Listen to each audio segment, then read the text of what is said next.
Estimados amigos, hoy tengo el gusto de recibir al doctor Marcelo Resico, doctor en Economía, profesor e investigador de la Universidad Católica Argentina. Actualmente dirige el Instituto Yo de Estudios Empresariales y el doctorado en Economía de la UCA, además de desempeñarse como profesor de Historia del Pensamiento Económico y Político, colaborador en la Fundación Konrad Adenauer, entre otras actividades académicas e institucionales. Marcelo, muchísimas gracias por acompañarnos. No, al contrario, muchas gracias por el interés y por la invitación. Genial, Marcelo. No, gracias de vuelta a vos. Y una de las primeras cosas que me gustaría abordar en esta entrevista es que gran parte de tu trabajo académico ha estado dedicado al estudio de la economía social de mercado, el ordoliberalismo y autores como Wilhelm Röpke, que van a ser algunos de los temas que nos interesa hoy abocarnos en esta entrevista. Y me gustaría justamente comenzar por ahí. ¿Cómo surgió tu interés por estas corrientes y qué te llevó a dedicarle tantos años de estudio e investigación, siendo además quizás tradiciones no tan conocidas en el mundo hispano? Sí, mira, bueno, fue el resultado de una búsqueda y por otro lado, bueno, de recomendación de otras personas y de vínculos académicos, ¿no? La búsqueda obviamente nació con mi carrera de economía, de licenciatura en la UBA, que bueno, yo ahora me doy cuenta, digamos, que lo principal era el enfoque keynesiano, estructuralista en ese momento, si bien también había profesores de otras corrientes, la mayoría estaban un poco adscritos a esa escuela, pero claro, no te decían que ellos eran de esa escuela, ¿no? Entonces es una cosa que uno va descubriendo con el tiempo y bueno, yo coincidía en algunos aspectos y en otros no, y además imagínate que esto fue a mediados y fines de los 80, así que coincidió un poco con la crisis de la hiperinflación del gobierno de Raúl Alfonsín, que era un poco una muestra del colapso de ese enfoque, ¿no? En parte, ¿no? Sería largo discutirlo, pero en buena medida, ¿no? Y bueno, y después yo, en esa búsqueda de encontrar un enfoque que uno pudiera encuadrarse y que pudiera satisfacerlo y coincidir más, bueno, hice una maestría en SEADE, en Economía y Ciencias Políticas, que tenía un enfoque austríaco muy marcado, y bueno, esto fue durante los años 90, la hice, y justo coincidía que en Argentina, bueno, estaba el desarrollo, digamos, de la convertibilidad y digamos, las reformas de Menem y todo esto, las reformas del libre mercado, así que era un buen lugar para entender estas corrientes del libre mercado y liberales, pero bueno, terminaron mal, ¿no? Hacia el final del gobierno de Menem ya empezó una recesión importante y bueno, después el colapso durante el gobierno de la Rúa. Y bueno, yo tampoco coincidía con ese liberalismo austríaco tan marcado, desde mi punto de vista extremo, ¿no? Yo había tenido una educación en el colegio más cercana a la doctrina social de la Iglesia y estaba buscando algún enfoque económico que pudiera coincidir con ese marco ideológico y bueno, me costaba mucho, ¿no? Pero bueno, dentro de esa maestría en Economía y Ciencias Políticas, tenía que hacer la tesis y un filósofo, amigo de un amigo, me mencionó, digamos, los libros de Repke, ¿no? Y bueno, entonces fui a la biblioteca del instituto y encontré algunos libros. Yo ya estaba dando clase en otra universidad y ahí justo había bastantes libros sobre Repke y bueno, me gustó el enfoque, el autor, digamos, esta especie de combinación entre liberalismo moderado y temas de doctrina social de la Iglesia. Después fui profundizando y me di cuenta que era parte del enfoque de la democracia cristiana, del Partido Demócrata Cristiano Alemán de la posguerra. Y bueno, entonces hice ahí ya la tesis de maestría, ¿no? Siempre en las tesis, tanto de maestría como de doctorado, es mejor si uno encuentra algo original, ¿no? Algo que no hayan estudiado tanto los otros, Así que bueno, ahí eso fue positivo en ese momento. Y bueno, y después entré a trabajar a la UCA como profesor investigador y me anoté en el doctorado en economía. Y bueno, ahí siempre le cuento a mis alumnos del doctorado, tenía dos opciones, ¿no? O seguir, profundizar la tesis de Repke en el ordoliberalismo, o también me gustaba mucho la economía de las instituciones, ¿no? Pero claro, tenía que ir a buscar información al gobierno sobre datos de economía, instituciones, calidad de las instituciones, ¿no? Así que bueno, o tenía que buscar datos institucionales de Argentina o tenía que aprender alemán y me pareció más fácil aprender alemán, ¿no? De cero. Así que Claro. conseguir la información pública, ¿no? Así que bueno, finalmente también se dio un poco una coincidencia académica porque por una beca entramos en contacto, llegué a entrar en contacto con destacadas figuras especialistas de Repke en Estados Unidos y ellos me conectaron con la gente de Alemania, pude hacer la investigación en el archivo Repke y completar mi tesis de doctorado en 2007 sobre el pensamiento de Repke, ¿no? Que bueno, después fui desarrollando y fui explicitando y fui trabajando durante bastantes estudios posteriores. Espectacular. De hecho, muy probablemente la figura de Röpke y ya también la mención de la escuela austríaca van a resonar en en la mayor parte de nuestra audiencia y luego me gustaría volver un poco a ellos porque quizás estamos contrastándolos y para muchos quizás eran parte de lo mismo o quizás para muchos Röpke era una figura más de la escuela austríaca. Antes de volver a eso, me gustaría preguntarte, porque estamos escuchando sobre ordoliberalismo, estamos escuchando también la mención de la economía social de mercado, muy probablemente muchos también hayan escuchado sobre la escuela de Friburgo y quizás no queda del todo claro cómo se relacionan estos conceptos entre sí. ¿Nos podrías ayudar a entender un poquito más el contexto histórico e intelectual en el que surgieron estas corrientes para ayudarnos a ordenar conceptualmente esos términos? Bueno, voy a intentar, obviamente son temas en el fondo complejos bueno, uno los tiene que simplificar un poco, ¿no? Pero bueno, hay un artículo interesante que sirve para varios temas que vos mencionaste de Stefan Kollep, que es un especialista actual de economía social de mercado, que tiene un cuadrito sinóptico bastante simpático donde, bueno, él ubica la escuela de Friburgo como en el origen y en el núcleo. Ahí está un poco las grandes figuras de Walter Eucken y de Franz Böhm, que Eucken era economista y Böhm era jurista, ¿no? Ellos ya eran profesores en las primeras décadas del siglo XX en Alemania, en la Universidad de Friburgo, y podríamos decir hoy bueno, era una escuela de economía institucional, ¿no? Porque uno era economista y abogado. En Alemania había habido una influencia muy fuerte de la escuela histórica alemana que ubicaba a la economía como una disciplina humanística y social, ¿no? Así que en general se daba economía junto con derecho, con ciencias políticas, ¿no? No estaba desgajado todavía o especializado el estudio de la economía tanto como hoy, ¿no? No estaba tan especializado y recortado, ¿no? Así que bueno, sobre todo los trabajos de Eucken fueron muy importantes. Él se dedicó mucho, como si te dijera, a estructuras de mercado, cómo se van conformando distintos mercados con monopolios, con oligopolios, con competencia monopolista, con muchos oferentes y pocos demandantes o con muchos demandantes y pocos oferentes en su obra. Principios de economía política, su aporte fundamental es estructuras de mercado, y él sostenía que y esto es una de las ideas centrales del ordoliberalismo, primero que el mercado no es un mecanismo, ¿no?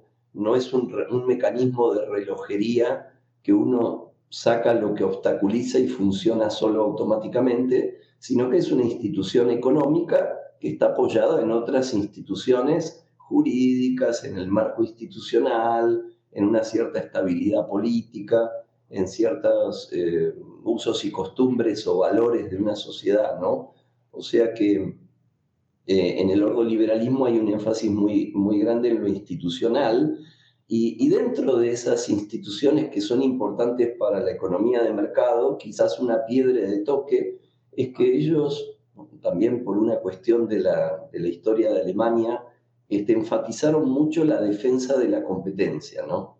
Entonces, toda esta línea es una línea liberal que cree y propone la economía de mercado, pero para que la economía de mercado funcione, como Adam Smith decía, ellos insisten mucho en la defensa de la competencia, en la lucha contra los monopolios, etcétera, etcétera, ¿no? Entonces, quizás esto es uno de los corazones del ordoliberalismo, ¿no? Y bueno, y después, esto sería, Eucken y Böhm serían la escuela de Friburgo, que es un poco el núcleo, y después estarían Repke y Rostow, que eran muy afines, y eran un poco filósofos sociales, aparte de economistas, y completan un poco el círculo de lo que sería el ordoliberalismo, ¿no? Y después estaría en un círculo concéntrico más amplio en la economía social de mercado Alfred Müller-Armack, que tenía puntos de contacto con estos temas y bueno, que quizás tenía digamos, a medida que nos vamos ampliando, había una aceptación de una mayor intervención del Estado con ciertos argumentos, ¿no? Ahí Müller-Armack insiste un poquito más en una política anticíclica, en más política social, ¿no? Aunque en Repke ya había bastante aceptación. Repke igual también discute el estado de bienestar en los años 50, 60, pero bueno, si lo comparamos con un Hayek, por ejemplo, estaría de acuerdo con más intervención del Estado en esa política social, ¿no? Todo hay que verlo también dentro del contexto histórico de lo que sucedía en Alemania en esa época. Estamos hablando de la primera mitad del siglo XX, ¿no? Claro. Y pareciera acá una de las cosas que nos estás comunicando que probablemente tiene que ver con esta noción del orden, ¿no? De una Ordnungspolitik, quizás detrás del propio término de ordoliberalismo, donde ya no se concibe meramente el orden situado dentro de lo que serían leyes impersonales o abstractas de mercado, sino ese orden que también involucra elementos culturales, sociológicos, institucionales, que de alguna forma hacen de cimientos para que una economía pueda funcionar correctamente, incluyendo digamos, la competencia o un mercado realmente funcionante. Lo estamos interpretando, digamos, bien en esa dirección. Es un poco más externa respecto a sus presupuestos. Sí, ahí Eucken, por lo que yo tengo noticia, es un poco el que acuñó la idea de una constitución económica, ¿no? La analogía entre la constitución política y la constitución económica, ¿no? Así como la constitución política liberal trata de tener mecanismos o instituciones que prevengan la posibilidad del abuso del poder, en el uso del poder político, por ejemplo, la alternancia en el poder, el Estado de Derecho, la división de poderes, la división funcional y geográfica de poder, son todas contramedidas contra la posibilidad del abuso de poder, ¿no? En la Constitución liberal política, Eucken pensó una analogía con el mercado y la economía, ¿no? Cómo hacer, cuáles son los recaudos más importantes para tener competencia en el poder económico, ¿no? Para mantener fragmentado el poder económico en el mercado, es decir, para garantizar la competencia, dicho de otro lado, ¿no?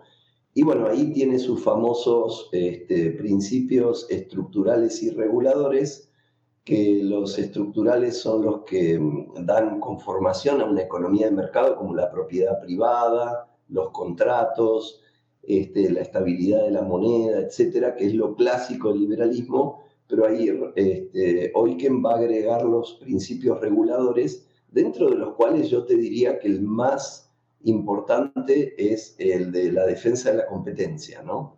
Este tema de la lucha contra los monopolios, que en Alemania se llamó anticártel, ¿no? La ley contra los monopolios y la oficina de defensa de la competencia se llama oficina anticártel y la ley anticártel, porque en Alemania la concentración económica de los mercados se dio de la mano de estos cárteles que eran acuerdos de oferta con reglamentos, ¿no?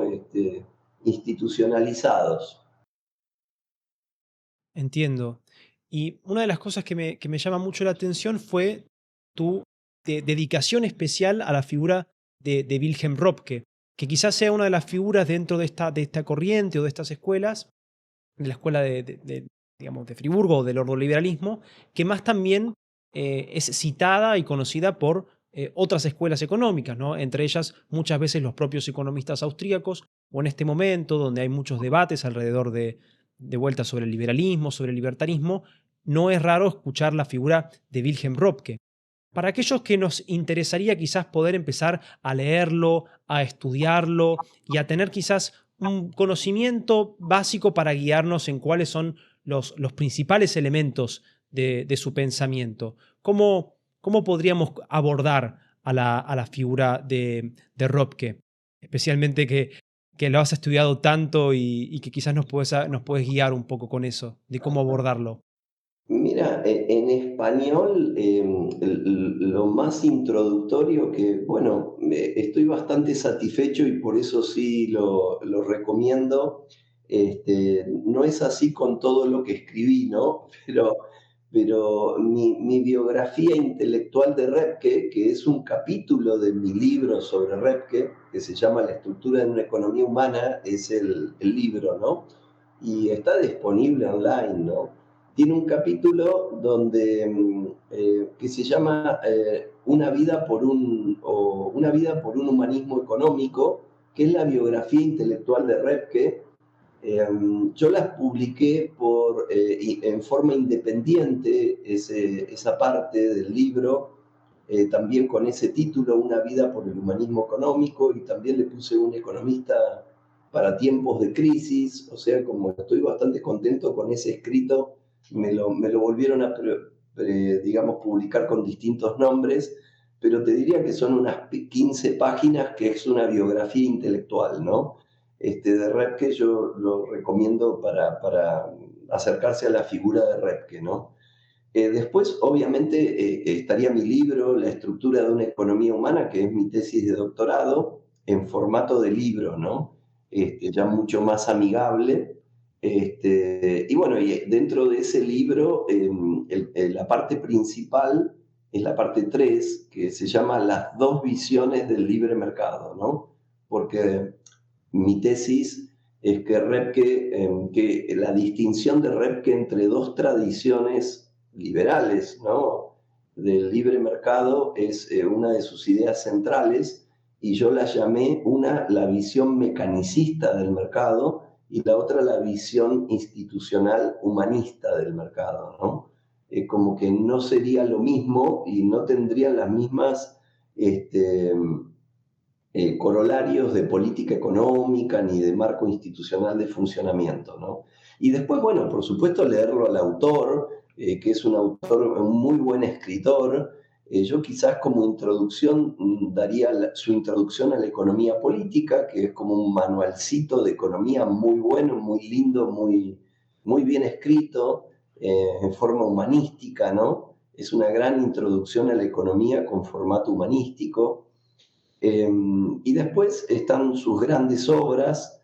Del periodo de sus inicios, quizás la más importante es la crisis social de nuestro tiempo, que es casi contemporánea con Camino de servidumbre de Hayek. Este, la de Repke se publicó en alemán en el 42, y la de Hayek, no me acuerdo su edición original en alemán, pero la traducción en inglés, que es la más famosa de la Universidad de Chicago, se publicó en el 44, ¿no? Y una curiosidad es que la traducción del alemán al inglés la hizo Eva Repke, la esposa de Wilhelm, ¿no? Así que bueno, la crisis social de nuestro tiempo. Y después a mí me gusta mucho también, obviamente uno de los más conocidos es Más allá de la oferta y la demanda, pero este libro ya es casi del año 60, de 1958, o sea, ya es otro mundo hacia donde que tiene como interlocutor o como lector Repke, porque la crisis social de nuestro tiempo es del 42, claro. Y después a mí el que me gusta mucho, que me parece una introducción a la macroeconomía discursiva genial, es Crisis y Ciclos, ¿no? Que se publicó en inglés en el 36 en Londres y el Mises Institute hizo una reedición en el 2007, justo en el año de la crisis de las hipotecas, ¿no? Una edición muy linda en facsímil. Me encantaría, Marcelo, si nos podés ayudar a profundizar un poco más en esto que vos mencionabas, esta posible divergencia de escuelas, si se quiere, liberales de economía, de estas formas de librecambismo, em, por justamente lo que mencionábamos al comienzo, ¿no? Siendo Wilhelm Röpke una figura que es nombrada entre economistas austríacos y pasando también por tu propia experiencia, ¿no? De estar ahí luchando un poco con formas de, de la escuela austríaca, pero con otro tipo de raigambre quizás más humanista, más vinculada a la doctrina social de Iglesia también. Me encantaría preguntarte un poco más sobre eso. Si querés, como reflejo también de tu experiencia, como reflejo del pensamiento de Röpke, pero ¿cómo podemos entender esos puntos de coincidencia y divergencia entre la escuela austríaca, entre discursos, si se quieren, liberales también más enraizados, por ejemplo, en formas más individualistas, de esta visión que vos intentás también rescatar, que tiene un elemento a veces más humanista, más institucional, o que algunos dirían que por momentos quizás tiende hacia formas más comunitaristas por la importancia que se le da no solo al individuo, sino a ese contexto social en el cual se construye, si quieren, esas relaciones sociales y económicas. Bueno, es una muy buena pregunta y en mi tesis un poco trato de dirimir esa cuestión con esa parte que mencioné, ¿no? Las dos visiones de la economía de libre mercado, porque creo que esa es la tesis central de Repke, y él la tiene desarrollada, no desde ese punto de vista, pero la tiene en un articulito que nunca se tradujo a otro idioma, que es das Kulturideal des Liberalismus, ¿no?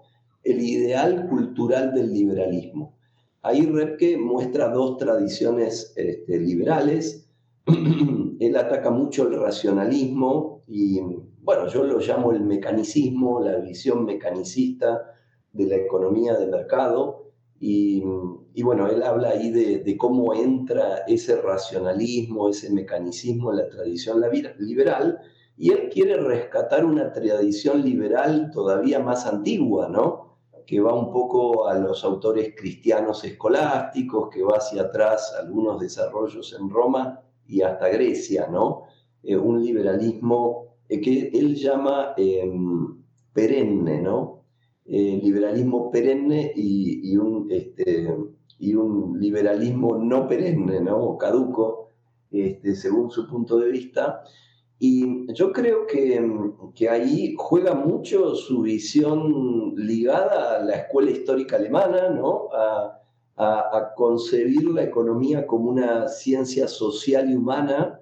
eh, digamos, esto es un poco polémico porque también los liberales alemanes contrapusieron algunas de sus tesis con la escuela histórica, sobre todo en términos del intervencionismo, pero siguen siendo personas que ven lo económico muy imbrincado, muy vinculado con lo político, lo social, lo institucional, ¿no? Los valores, la cultura, ¿no? Entonces, yo creo que ese es un punto muy importante, lo que da lugar a una visión del libre mercado y del mismo liberalismo un poco más abierta, ¿no?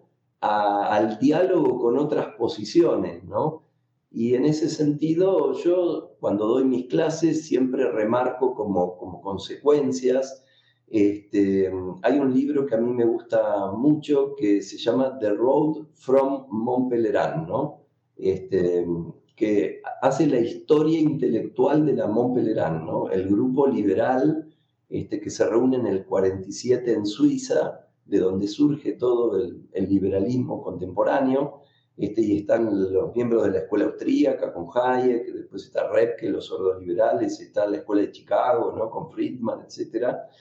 Y hay dos capítulos de ese libro que yo destaco mucho. Uno, el tema de defensa de la competencia, para una parte del liberalismo, que Repke y los sordos liberales ya llamarían un poco más ingenuo, es como que la competencia se da automáticamente o siempre la culpa la tiene el Estado, ¿no? En la medida que saquemos al Estado del medio, habría siempre competencia, ¿no? No puede haber una concentración económica. Para el ordoliberalismo me parece que eso ya es más delicado. Hay muchos pasajes, obviamente jugaban en una especie de filo de la navaja dentro de la sociedad de los liberales sosteniendo eso, pero siempre hubo una aceptación más clara de bueno, que en mercados relativamente con poca intervención puede haber concentración económica y monopolios, ¿no? Entonces estaban más de acuerdo con una defensa de la competencia desde el Estado, este, que otros liberales llamarían intervencionismo, ¿no? Así que para Repke, él inventó una frasecita que es el intervencionismo liberal, ¿no? Sí, sí, una intervención del Estado, pero para que funcione mejor el mercado, ¿no? Para que funcione mejor la idea liberal, ¿no? Y el otro punto que me parece interesante de ese libro, después se podría abrir mucho esto, es un poco el diálogo con los sindicatos, ¿no? Hay un liberalismo muy duro con los sindicatos que corta, ¿no? Y bueno, y en Alemania y en el centro y norte de Europa hubo todo un movimiento de diálogo, ¿no? Entre capital y trabajo. Hubo sindicatos de origen demócrata cristiano que no eran marxistas y donde se abría todo un abanico y una posibilidad de diálogo, y todas estas posturas liberales estaban a favor de esto, ¿no? Los sordos liberales, sobre todo Müller Armack y en parte Repke y otros, bueno, creían al contrario, que había que dialogar con los sindicatos pro capitalismo, pro economía de mercado, eh, para evitar el predominio de sindicatos revolucionarios, ¿no? Entonces, estos son dos cosas que distinguen mucho, me parece. Por supuesto, también podemos hablar de los grados de la política social, ¿no? Algunos se emiten más, otros menos. Y bueno, dentro de ese marco institucional que muchos de ellos están de acuerdo en tener, por ejemplo, no solo los sordo-liberales, sino los austríacos y la Escuela de Chicago, bueno, ¿qué elementos de esto entrarían en ese marco institucional indispensable que sería compatible con el liberalismo y sería diferente al intervencionismo, ¿no? Que cuando uno se pone a hilar fino, bueno, no es tan sencillo como cuando uno mira las cosas superficialmente y a grosso modo.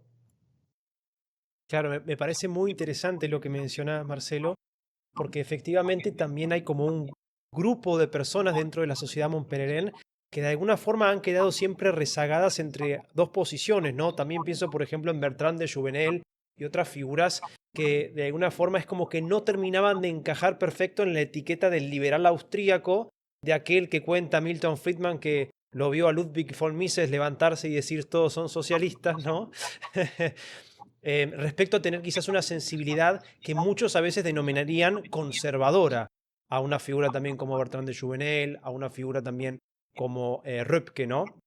De lo que él denomina quizás un liberalismo perenne o que otros podrían llamar una tradición republicana o una tradición eh, que rescata quizás también cosas preliberales hasta cierto punto, ¿no?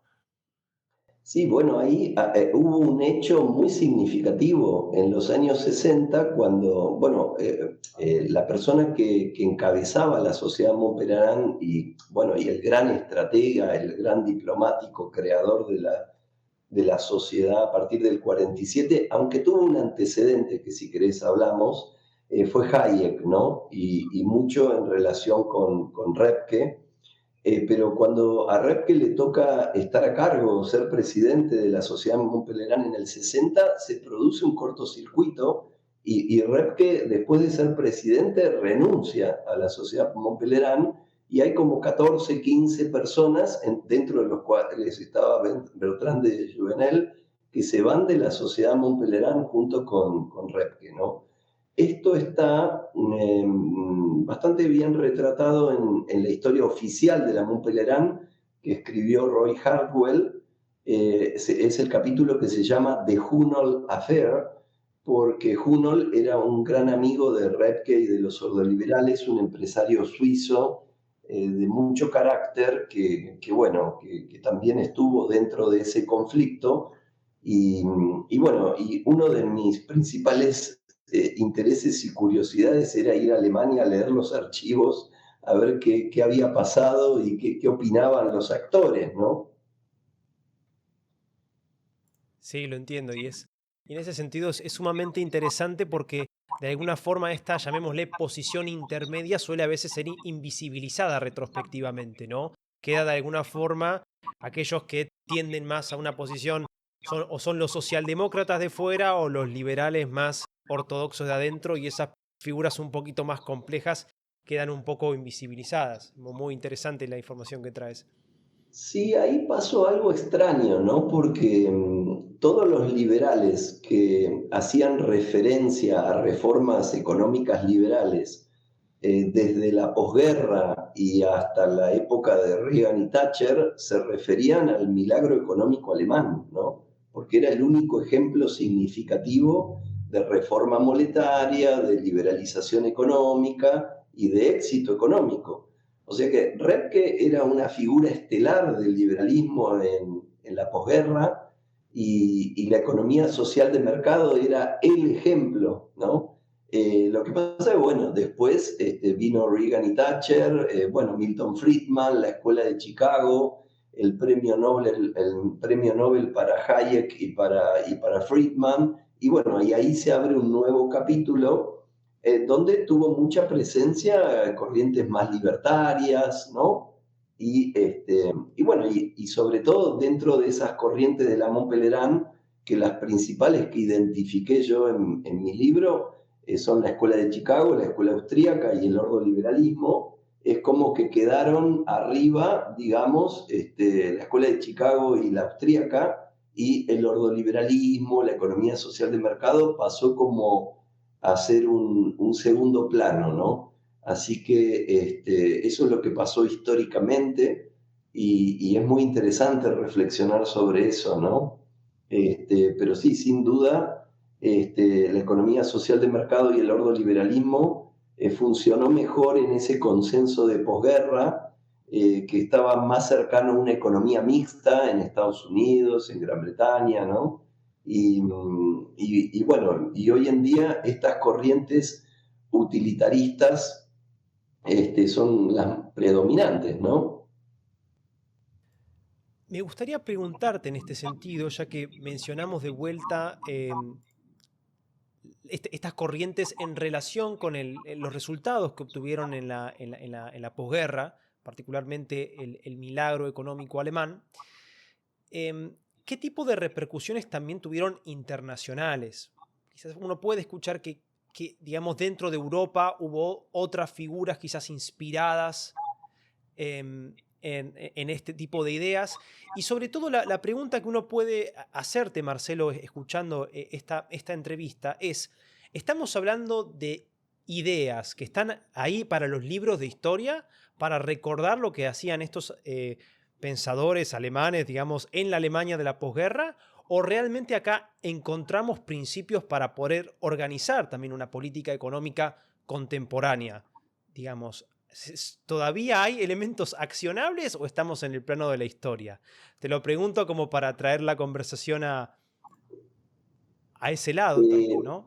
Mira, yo te diría que la economía social de mercado, primero, es parte de la plataforma del Partido Demócrata Cristiano de Alemania que está en el poder hoy, ¿no? O sea, no es una cosa que pasó y terminó, sino que Merkel era una representante digamos, de la democracia cristiana y de la economía social de mercado, y hoy Merz también, ¿no? O sea que es una tradición viva, ¿no? Obviamente no está muy reconocida dentro del mainstream, pero sí, digamos, está viva, y tuvo mucha influencia, ¿no? Muchos países se asociaron a eso, sobre todo en la posguerra, países europeos cercanos, ¿no? Se asociaron a esa idea. Después estuvo el famoso libro en los años 80 de Michel Albert, Capitalismo contra Capitalismo, que decía que en Occidente había dos capitalismos principales: el capitalismo anglosajón, más utilitarista, y el capitalismo continental, ¿no? Que él lo llamaba el modelo renano, ¿no? Porque lo tendrían los países que estaban limitando con el Rin, ¿no? Con lo cual estaban Alemania, Suiza, Austria, ¿no? E incluiría a Francia, ¿no? El que Michel Albert era francés. Y así que ese libro es interesante y mostraba ya esos contrapuntos. Después tuvo un periodo de éxito Michel Albert con ese concepto, después quedó un poquito en el olvido. Pero yo diría que, en definitiva, la economía social de mercado, con la importancia que tiene la economía alemana dentro de la Unión Europea y después de la reunificación de los años 90, el ordoliberalismo, la economía social de mercado, con distintas interpretaciones, podemos decir que es un poco el modelo europeo, te diría, ¿no? O quizás es la forma más racionalmente articulada de describir el modelo europeo, que tiene sus matices, ¿no? Porque, bueno, la política económica en Alemania no es exactamente igual que la de Escandinavia, pero bueno, entre Alemania, Dinamarca, Suiza, Holanda, Austria, hay muchos puntos en común, también con el tiempo, también con Francia. Y bueno, y los países del sur tratan de aplicar como España, Italia, etcétera, tratan de ir aplicando un modelo similar, con otros resultados, pero yo te diría que si tuviéramos que encontrar un esqueleto de esa política económica europea, la economía social de mercado sería por lo menos el enfoque menos alejado, ¿no?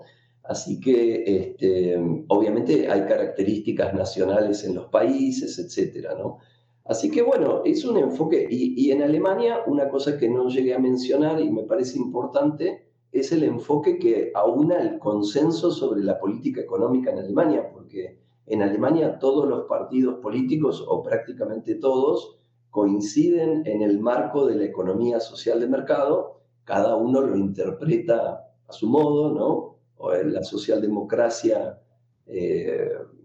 un poco más a la izquierda, la democracia cristiana, al centro derecha, etcétera. Pero en general hay un consenso fuerte alrededor del rótulo, ¿no? De que tiene que haber una economía que sea de libre mercado, con iniciativa, con innovación, pero que al mismo tiempo tenga un marco institucional bien diseñado, y que tenga en cuenta que esa economía de mercado está en función de la sociedad, ¿no? Tiene que generar un bienestar difundido en la sociedad, ¿no?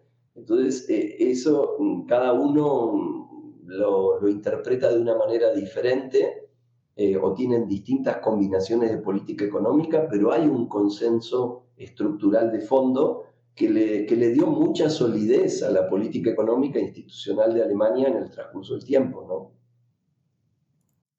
Y me interesa habiendo también hablado un poco de Alemania y de este modelo ubicado en el espacio renano, me encantaría ir preguntándote, para ir ya, digamos, cerrando nuestra entrevista, eh, ¿cuáles serían para vos, sea enseñanzas, valores o principios del ordoliberalismo, de la economía social de mercado, o por ejemplo de autores como Ropke, que a vos te gustaría o que ves relevantes para el debate contemporáneo, especialmente en nuestra región?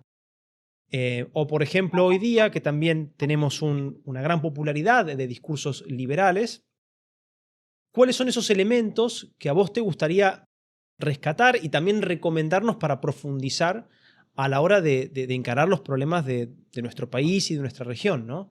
En base a todo lo que has estudiado e investigado de estas corrientes? ¿Qué es lo que vos crees que, digamos, necesitamos hoy también importar a nuestra realidad, sea discursiva o política?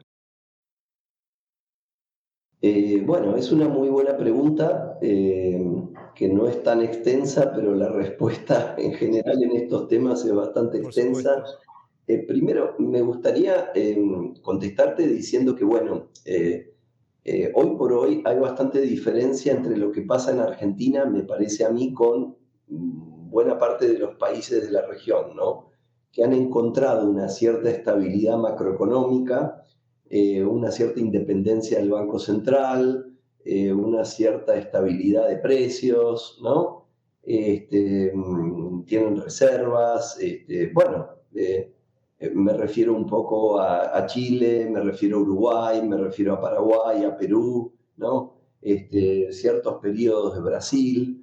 O sea, un poco en el vecindario Argentina es un caso un poco especial, ¿no?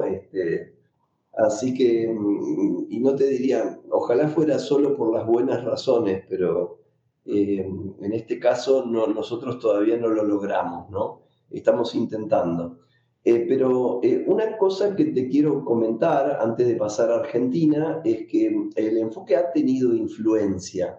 Han tenido influencia sobre todo para mí en Chile, fuerte. Aparte de que tuvieron a los Chicago Boys, hubo siempre economistas con una cultura un poco más amplia, más institucionalista, incluso dentro del gobierno de Pinochet. Yo tuve la suerte de hacer un curso y visitar Chile y estar con muchos economistas de la Concertación, del Partido Demócrata Cristiano sobre todo, de la transición democrática, y ellos hablaban del consenso del crecimiento con equidad, ¿no? Que bueno, crecimiento con equidad y economía social de mercado son bastante afines y daban un curso que era sobre economía social de mercado, contando un poco el desarrollo en Chile. Yo creo que gran parte del éxito del modelo de Chile fue que la democracia continuó los elementos importantes positivos económicos que había generado el gobierno militar. Obviamente dejemos afuera los otros temas más conflictivos, y eso generó una continuidad en las instituciones económicas de Chile, que le dieron una solidez muy grande. Nos Y referimos, por ejemplo, a figuras un poco como Jaime Guzmán, ¿no? Que, mira, Jaime Guzmán, según tengo entendido, fue el que más responsabilidad tuvo en la redacción de la Constitución, ¿no?, de Chile, porque Pinochet, digamos, sancionó una constitución durante el gobierno de facto, y según se dice, uno de los principales ideólogos fue Jaime Guzmán, que obviamente no era un economista, y tener una visión de lo económico integrado a lo político y a lo institucional, justamente, ¿no? Sí podríamos decir que es un pensador más afín a un ordoliberalismo, economía social de mercado, si bien no estoy seguro, no leí tanto de él como para decirte si lo citó o no. Pero bueno, yo estuve con Foxley, que fue ministro de Economía de Aylwin, y con gran parte de su equipo, y bueno, había una continuidad importante, ¿no?, intelectual en muchos puntos. Obviamente ellos enfatizaron los aspectos sociales del modelo, ¿no? pero mantuvieron la independencia del Banco Central, el equilibrio fiscal, bueno, se dictó la ley de equilibrio fiscal y de contracíclica de Chile, etcétera, etcétera. Hubo una continuidad muy grande ahí en un principio, y yo lo atribuyo a que este concepto estaba dando vuelta, ¿no? Si bien no hay citas tan específicas, ¿no? Y después el caso de Perú, que es más explícito, ¿no? Que la Constitución dice que Perú adopta una economía social de mercado, que es un tema poco conocido, porque obviamente a muchos no les gusta que se difunda esa idea, ¿no? Y que se sepa esto, ¿no? Pero sí, en muchos países ha habido economistas destacados que conocían el enfoque. En México, durante la época del PAN, me llamaron varias veces para tratar de implementar ideas de este tipo, si bien la impronta fue más fuerte en otra dirección. Pero bueno, ha habido, ¿no? Una influencia del concepto, ¿no? Y en algunos casos muy destacada. Así que bueno, hay elementos de ese tipo, ¿no? Así que bueno, y después Argentina es de los países más díscolos porque bueno, justamente como te contaba, en Alemania hay un consenso alrededor del concepto de economía social de mercado, donde cada uno lo interpreta un poco con un énfasis diferente o con un mix de políticas diferentes, pero genera un cierto marco estable, ¿no? Y Argentina es el país de la polarización, del péndulo, ¿no? De los vaivenes. Algunos hablan en términos políticos del empate hegemónico, que bueno, obviamente todo el mundo tiene la gran ilusión de desempatarlo y ser él el que se queda en el poder durante varios periodos y lleva al país en la dirección que le gusta. Pero bueno, yo creo que ese tipo de consensos o ese tipo de elementos estructurales de la política económica que no se discuten y que son consensuados por la mayor parte de las fuerzas políticas, es un elemento central de la economía social de mercado, porque si no, no se puede ni empezar a aplicar, ¿no? Y quizás para no alargar mucho la respuesta, si querés, me repreguntás, pero te diría que ese quizás es el núcleo central, ¿no? Claro, tenemos que todavía tratar del orden interno, de esa Ordnungspolitik que todavía en Argentina no, nos cuesta de alguna forma. Ordenarnos como sociedad, si se quiere. Sin referencia al intervencionismo estatal, sino como el propio tejido social, que de alguna forma rememos todo para el mismo lado. Yo te diría que tendría que haber un núcleo de 3 o 4 cosas bueno, que todos coinciden, ¿no? Por ejemplo, bueno, que el Estado no puede gastar permanentemente más de lo que tiene como ingresos, ¿no? Porque, bueno, eso destruye la posibilidad del financiamiento a mediano y largo plazo y también repercute sobre la inflación, ¿no? La independencia del Banco Central, que bueno, ni siquiera en los gobiernos liberales tenemos, ¿no? Que hablan mucho de eso, pero después no lo aplican. Y bueno, algún cierto énfasis en una política de defensa de la competencia, ¿no? Y que no haya tanta concentración en sectores que son formadores de precios en la Argentina, y generar más competencia, ¿no? Eh, bueno, que haya una política social, que bueno, unos querrán que sea mayor, un porcentaje mayor del producto, otros querrán que sea menor, pero que todo el mundo está de acuerdo que debería haber, que bueno, que este gobierno está manteniendo, yo creo que por una cuestión más política que otra cosa, ¿no? Porque bueno, no es muy eh, coherente con su libertarianismo, ¿no? Pero bueno, por una cuestión política se va siendo generoso con la política social, sobre todo para los sectores más postergados. Pero bueno, me parece bien que los distintos partidos pudieran consensuar que un mínimo en ese campo tiene que haber siempre, ¿no? Eh, bueno, y así podríamos ir incluyendo otros temas, ¿no? Por supuesto que cada uno lo puede enfatizar más o menos, que tiene que haber una política contracíclica, ¿no? Que mantenga la estabilidad económica. Me parece que son todos elementos que se podrían consensuar, ¿no? Y que además nos beneficiaría a todos, ¿no? Pero bueno, nosotros hace muchas décadas somos un país muy apasionado y con una organización política también muy polarizada.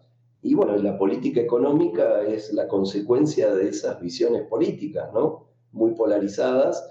Y la política económica muy pendular lleva a que es procíclica, a que agudiza el ciclo económico, ¿no? Todos tienen inflación, Argentina tiene alta inflación, todos tienen recesión, Argentina es el récord mundial de recesiones, prácticamente, ¿no? Pero estamos en el tope de la lista con países como Irak, como el Congo, como Libia, no sé, ¿no? Países que han tenido guerras civiles. Este, Nosotros tenemos más o menos la misma frecuencia de recesiones, pero bueno, y eso es una consecuencia. Yo creo que ese problema económico tiene una base institucional, la base institucional tiene una raíz política, ¿no? Y bueno, tenemos ese comportamiento que escucho algunas voces hoy por hoy que van en esa dirección y me da algo de esperanza, ¿no? Porque el gobierno actual, lamentablemente, por más que tenga algunos elementos de cierto valor en términos macroeconómicos, como por ejemplo el equilibrio fiscal, ¿no? Y alguna que otra cosa, bueno, ha sido muy polarizador en términos políticos, ¿no? Y comunicacionales, ¿no? Así que obviamente eso no abona la posibilidad de un desarrollo de una economía social de mercado en Argentina. Entiendo, Marcelo. Bueno, luego de estas reflexiones y de haber delimitado también un poco los problemas que nos competen a nosotros latinoamericanos y especialmente a los argentinos, te quiero agradecer por este lujo de haber pasado por el canal, de habernos hecho de guía por estas corrientes, por estos autores. Y también invito especialmente a mi audiencia, a los que nos ven, a que pueda también conocer y profundizar en tu trabajo, que realmente me ha resultado también a mí mucho más fácil que abordar, por ejemplo, a los autores directamente por la facilidad para explicar estos temas complejos de forma muy clara y luego, en todo caso, profundizar, por ejemplo, directamente en los autores, pero creo que es imprescindible pasar antes también por tu pluma. Así que, Marcelo, te agradezco muchísimo que hayas pasado por el canal. No, al contrario, muchas gracias por tu interés, por los inmerecidos elogios, que son bienvenidos igual. Y bueno, un placer y bueno, vemos en la medida que haya interés en la audiencia, podemos hacer un segundo capítulo. Genial, Marcelo, muchas gracias. Y sí, estaremos atentos a los comentarios y Dios mediante, aún quizás a una segunda parte profundizando algunos elementos que quizás por las preguntas amplias, Marcelo también ha intentado de cubrirlas de forma panorámica para que estemos también guiados en el tema, pero sabiendo que alguien que ha estudiado tanto estos temas y ha investigado con tanto tiempo, podemos, por supuesto, gracias a su predisposición, profundizar mucho más. Así que, Marcelo, nuevamente un gusto y nos despedimos.